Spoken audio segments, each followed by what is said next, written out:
This audiobook is based on our book about a key philosophical principle in medicine, without which a true understanding of human health is impossible. We extend the previously formulated Principle of Disease Optimality to human health and human life, not only at the individual, but also at the societal level. In this chapter, we are talking about the Principle of Life Optimality. Human life can be viewed as a sequence of controlled decisions made by a complex adaptive system, moving within a corridor formed by the interplay of genotype, phenotype, and environment. The genotype outlines the basic range of possible reactions. The environment supplies the shifting field of challenges, and the phenotype expresses the organism's current capacity for self-organization. Within this corridor, the organism constantly recalculates its behavior, weighing the future adaptive cost of each choice and its impact on reserves that may be needed many years later. Along the central axis of this corridor lies a zone of systemic coherence, where internal rhythms are aligned and the energetic price of maintaining homeokinesis remains low. Closer to the safety boundaries are regimes of extreme adaptation, or disease, in which reserves are drained and vulnerability to destabilizing influences sharply increases. To govern one's life, in this sense, is to steer continuously, preventing long stays near these dangerous edges where critical states can irreversibly damage the structural and functional integrity of the person.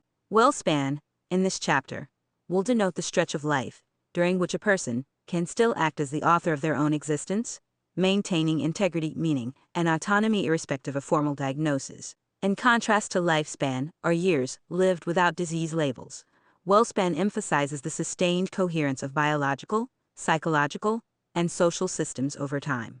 Within this framework, the task of control is to shape the longest and most economical route through an individual's corridor of possibilities, keeping cumulative adaptive cost as low as possible.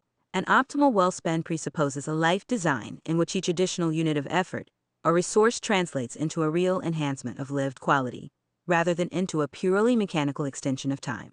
This implies shortening periods of profound dependency and turning crises into stages of maturation by cultivating psychological resilience and cognitive reserve.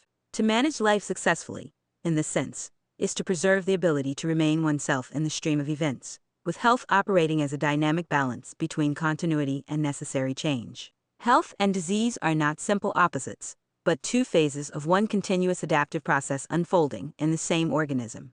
Within the principle of contradiction, they appear as different expressions of a single continuum, where health supplies the reserve without which recovery cannot be realized. Philosophically, they should be treated as distinct measures, 97 qualitative quantities that are not directly comparable. Each is governed by its own norm, defined by its purpose.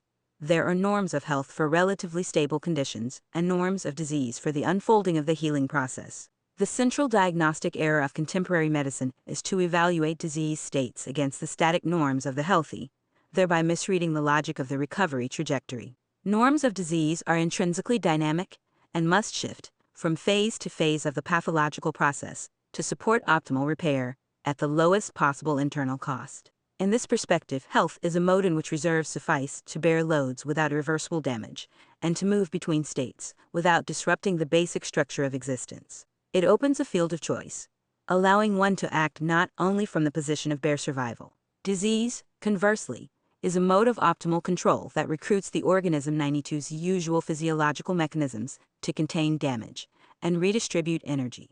An optimal course of disease is a trajectory that minimizes loss of resources while maximizing restorative potential. As long as reserves are adequate, disease functions as a temporary instrument for returning to equilibrium.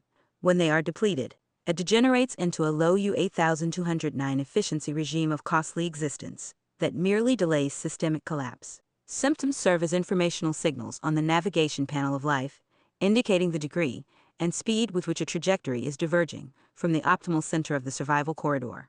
They do not merely testify to but reflect the magnitude of deviation from a previous stable state and the dynamics of the process, revealing stabilization, progression, or periodic failures of adaptation. A symptom is an indicator of whether the current state of health is adequate for recovery. It signals whether the system still possesses sufficient biological capital to pay for the necessary adaptation, or whether any additional cost will already be fatal.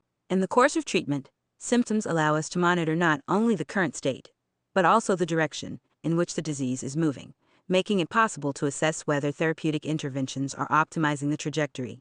Learning to read symptoms transforms medicine from a struggle to normalize laboratory values into the art of managing adaptation, guiding a return to the optimal trajectory of WellSpan.